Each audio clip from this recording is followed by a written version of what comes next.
सभी को मेरा नमस्कार। तो देखिए, आज हम जिस प्रकरण का अध्ययन करेंगे बहुत ही महत्वपूर्ण वह प्रकरण है और एक तरीके से देखा जाए तो लगभग हिंदी की संपूर्ण व्याकरण इसके अंतर्गत आ जाती है। तो नियमित रूप से इस प्रकरण का हमको अध्ययन करना है। तो वह प्रकरण है पद।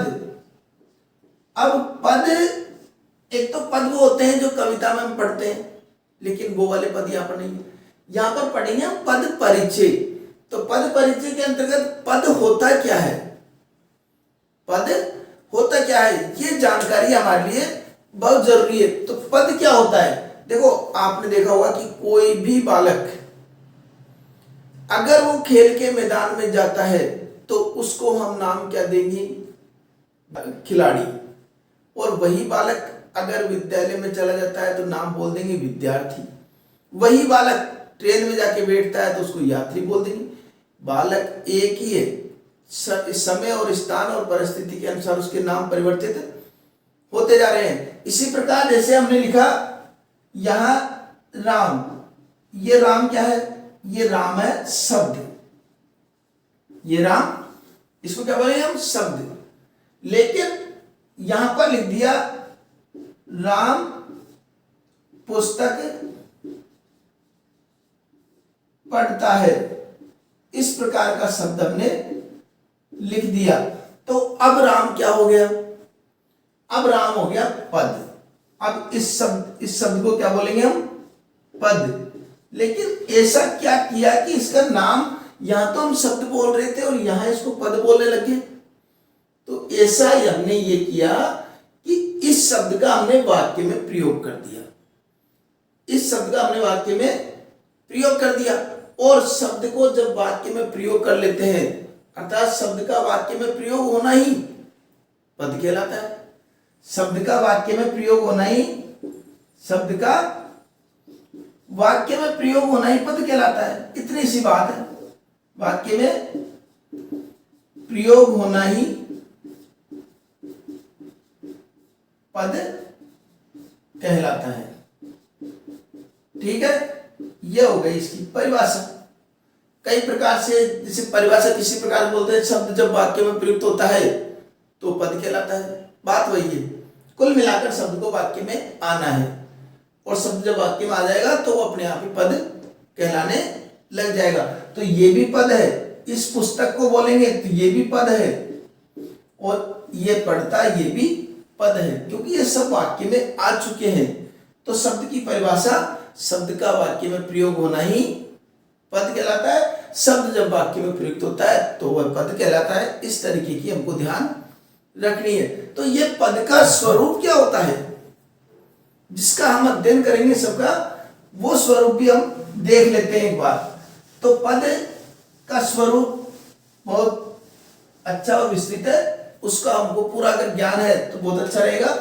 तो पद के अंतर्गत देखो, पद का परिवार इतना बड़ा है कि यहां पर हम देखा जाए तो पद का परिवार में दो भाग करेंगे। पहले कितने भाग करेंगे, दो, या विकारी और इधर अविकारी। ये दो भाग पद के हमने कर दिए। पद के दो भाग हो गए, विकारी और अविकारी। अब यहां पर आगे इनका जो परिवार है, इनका जो परिवार है वह भी काफी है, चार है इनमें, संज्ञा, सर्वनाम, विशेषण और क्रिया। अब देखो, ये जो प्रकरण है ये सभी कक्षाओं से लेकर और प्रतियोगी परीक्षाओं तक के लिए उपयोगी है, इसलिए इनको जानना बहुत हमारे लिए आवश्यक है। इधर देखे तो यहां पर क्रिया विशेषण, ये सब बातें पढ़ेंगे हम, क्रिया विशेषण। और क्रिया विशेषण के पश्चात समुच्चय बोधक, समुच्चय बोधक, समुच्चय बोधक या संबंध बोधक, ठीक है, एक यहाँ लिख देता हूं विस्मय आदि बोधक, विस्मय आदि बोधक। इस प्रकार इधर भी 4 हो गए और उधर भी 4 हो गए। क्रिया विशेषण, समुच्चय बोधक, संबंध बोधक और विस्मय आदि बोधक। ये 4 इधर हो गए, 4 इधर हो गए। इनको नाम दिया हमने विकारी और इनको दिया अविकारी। अब प्रश्न आता है कि अविकारी और विकारी होते क्या है। तो विकारी शब्द देखते हैं हम। विकारी, विकारी जैसा कि नाम से स्पष्ट है, विकार, कोई कोई विकार इसमें आ जाए। अब हम देखते हैं कोई शब्द लिख के, या मानो हमने लिखा पुस्तक, पुस्तक, बहुवचन बोला तो लिख दिया पुस्तकें। आ गया ना विकार, किसके आधार पे आया, वचन के आधार पे। लड़का,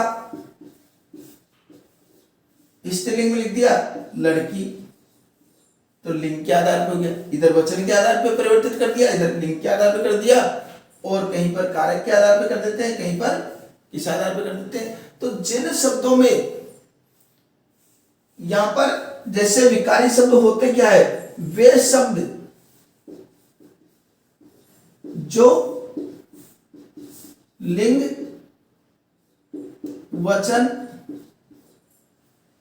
कारक,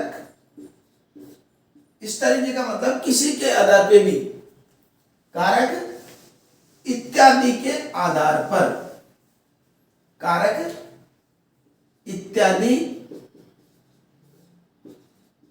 के आधार पर परिवर्तनशील हो, परिवर्तनशील हो, विकारी शब्द कहलाते हैं। ठीक है, अर्थात वे शब्द आगे इसके अंतर्गत जिसमें हम परिवर्तन कर सकते हैं। इसमें ये वाले जो उदाहरण आएंगे, संज्ञा के, विशेषण के, सर्वनाम के, क्रिया के, ये सारे उदाहरण इस विकारी के अंतर्गत आएंगे। और इधर अविकारी क्या होता है, अविकारी ये क्या होता है, तो अविकारी को भी जान लीजिए। अविकारी, इस विकारी के ही आगे अ लग गया, अविकारी। तो अविकारी क्या हो गया, जिसमें किसी भी प्रकार का कोई विकार उत्पन्न नहीं हो, जिसमें किसी प्रकार का कोई विकार उत्पन्न नहीं हो। यहां पर देखा हमने लिंग, वचन, कारक इत्यादि के आधार पर परिवर्तनशील हो, विकारी शब्द कहलाते हैं। और जो वे शब्द जो लिंग, वचन, वे शब्द जो लिंग, वचन, कारक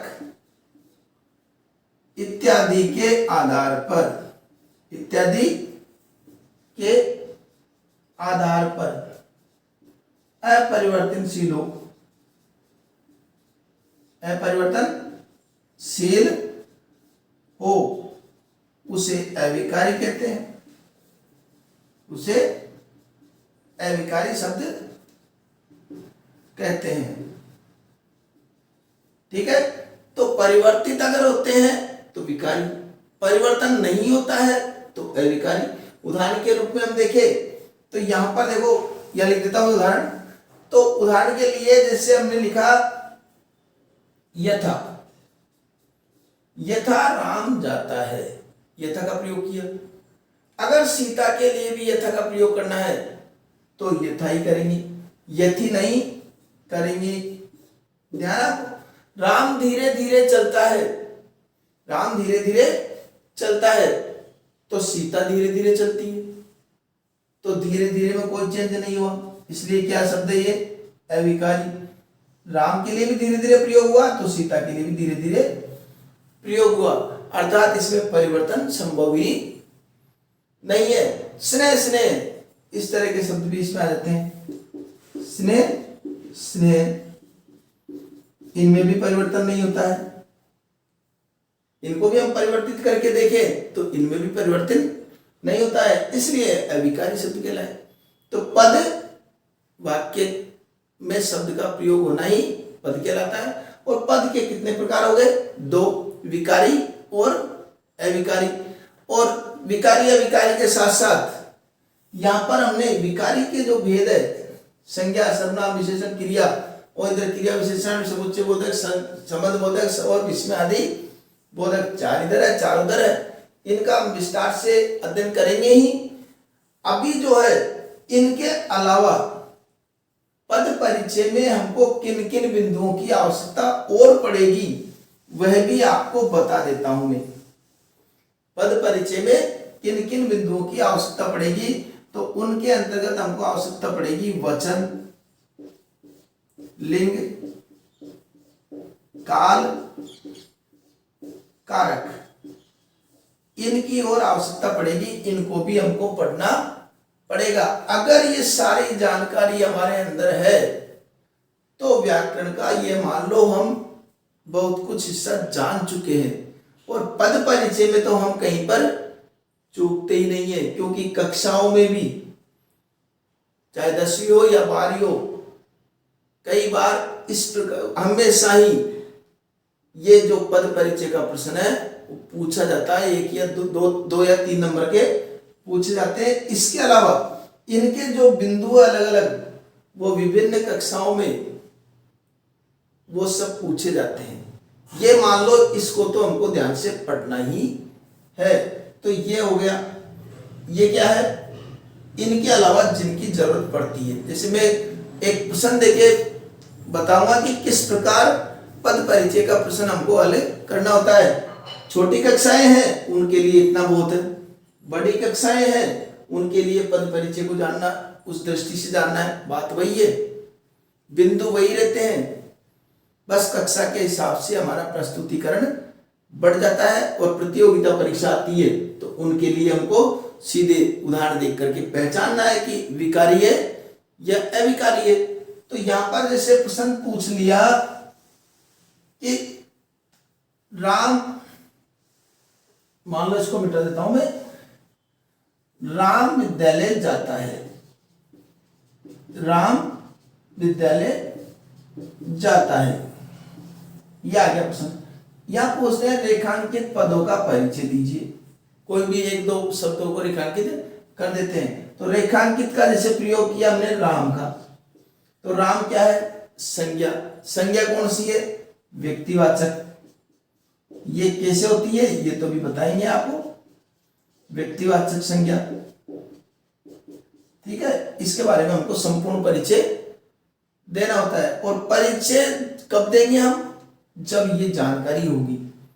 जब ये जानकारी नहीं होगी तो परिचय क्या देंगे? वचन कौन सा है? वचन है एक वचन। अब इधर से देखते हैं क्या क्या है। लिंग कौन सा है? ये लिंग है पुल्लिंग। अब रही बात काल, तो क्रिया में होता ही है। कारक कौन सा है? कर्ता कारक।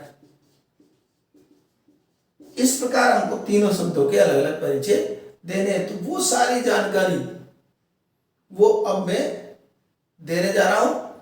तो इसलिए अभी इस भाग में आपको ये विकारी, अविकारी और पद का स्वरूप, इन बातों को याद रखना है ताकि आगे जो भाग आए उसमें आप साथ के साथ चलते रहे। ठीक है, तो मिलते हैं अगले भाग में।